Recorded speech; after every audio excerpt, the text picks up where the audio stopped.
মঙ্গলবার রাতে দিল্লি থেকে কলকাতায় এসে পৌঁছয় কমিশনের উচ্চ পর্যায়ের দল। আসেন উপনির্বাচন কমিশনার জ্ঞানেশ ভারতী, তথ্য প্রযুক্তি শাখার ডিরেক্টর জেনারেল সীমা খান্না, কমিশনের সচিব এসবি যোশী এবং উপসচিব অভিনব আগরওয়াল। বুধবার সকালে তাদের নেতৃত্বেই বৈঠক হয় রাজ্যের জেলা শাসকদের সঙ্গে।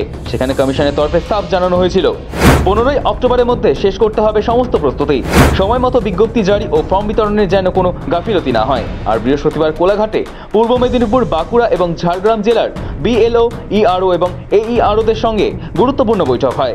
সেই বৈঠকেই বড় ইঙ্গিত দিল কমিশন। সূত্রের দাবি, আগামী 2 নভেম্বর থেকেই রাজ্যে শুরু হতে পারে এসআইআর। বৈঠকে এমনই বার্তা দিয়েছে নির্বাচন কমিশন। সূত্রের খবর, কমিশনের তরফে স্পষ্ট করে জানানো হয়েছে, ভোটার তালিকা সংশোধনের আগে প্রতিটি জেলায় প্রস্তুতি খতিয়ে দেখতে হবে। কোথাও যেন কোনো ফাঁক না থাকে। শুধু হাতে কলমে প্রস্তুতি নয়, চাই মাঠে নেমে বাস্তব যাচাই। কমিশনের কথায়, ভোটার তালিকা নির্ভুল করতেই এসআইআর।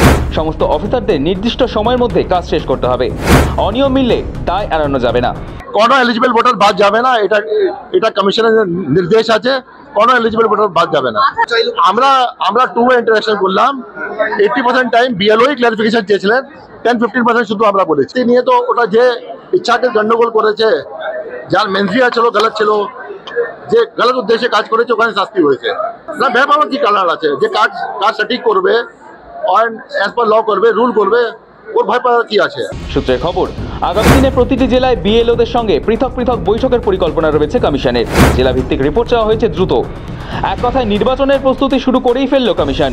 নভেম্বর থেকে রাজ্য জুড়ে ভোটার তালিকা যাচাইয়ের সাফ বার্তা। গাফিলতিতে এবার ছাড় দেওয়া হবে না। বৃহস্পতিবার কোলাঘাটের বৈঠকেও জেলার প্রস্তুতির খতিয়ান খোঁজ খবর নেন কমিশনের কর্তারা। কোথায় কতটা কাজ এগিয়েছে সরেজমিনে সেই ছবি দেখা হয়। স্পষ্ট জানানো হয়েছে, বিজ্ঞপ্তি প্রকাশের 4-5 দিনের মধ্যেই অন্তত 30% ফর্ম ছাপানোর কাজ শেষ করতে হবে। প্রতিটি জেলার নিজস্ব পরিকাঠামো ব্যবহার করে সেই ছাপার কাজ করতে হবে। বিহারের মতো এক জায়গা থেকে ফর্ম পাঠানোর পথে হাঁটবে না কমিশন। ব্যুরো রিপোর্ট, সময়, কলকাতা।